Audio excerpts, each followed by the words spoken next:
The day was January 9, 2007. Steve Jobs walked onto a stage in San Francisco, looked out at the audience, and said, "This is a day I've been looking forward to for 2.5 years. Then he told them Apple is about to introduce 3 revolutionary products: a widescreen iPod with touch controls, a revolutionary mobile phone, and a breakthrough internet communicator. He repeated the 3 things slowly. A phone and an internet communicator.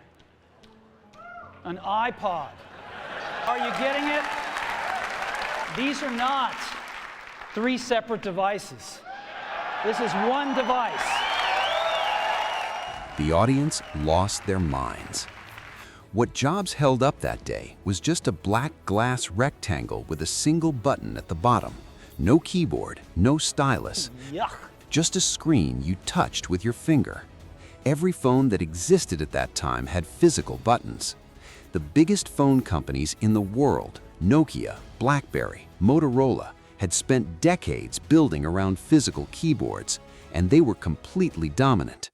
Nobody was asking for what Jobs was showing them. Even the CEO of Microsoft was asked about the iPhone shortly after the announcement. He laughed and said, $500 fully subsidized with a plan? I said, that is the most expensive phone in the world, and it doesn't appeal to business customers because it doesn't have a keyboard, which makes it not a very good email machine.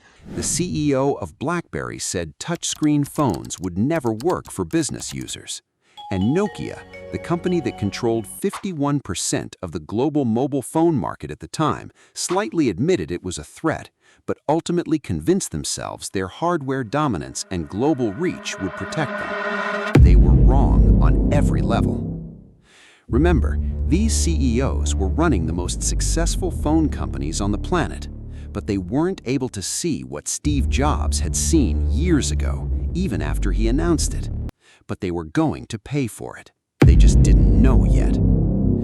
Within a year, Apple opened the App Store. Suddenly, any developer anywhere in the world could build something and put it in the pocket of every iPhone user on the planet. Entire industries were created overnight.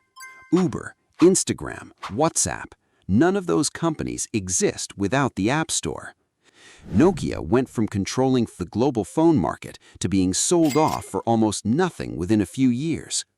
BlackBerry, once the phone of presidents and CEOs, became irrelevant so fast it was hard to comprehend. Apple, meanwhile, was just getting started. In 2010, Jobs took the stage again and pulled something out of an envelope. A thin glass and aluminum device, bigger than a phone but smaller than a laptop, that he simply placed in his hands and started using. The iPad. By 2011, Apple was the most talked about company in the world.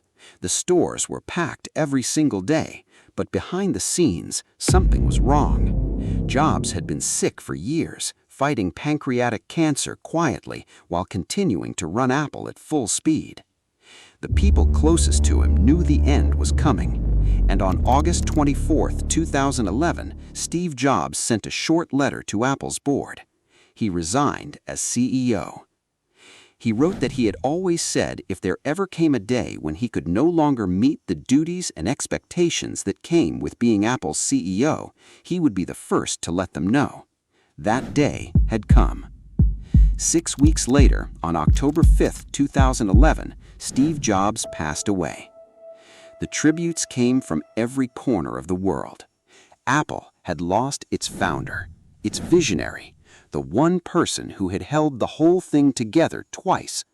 And now, a quiet man from Alabama who had spent his career managing supply chains and operations had to somehow carry all of that forward.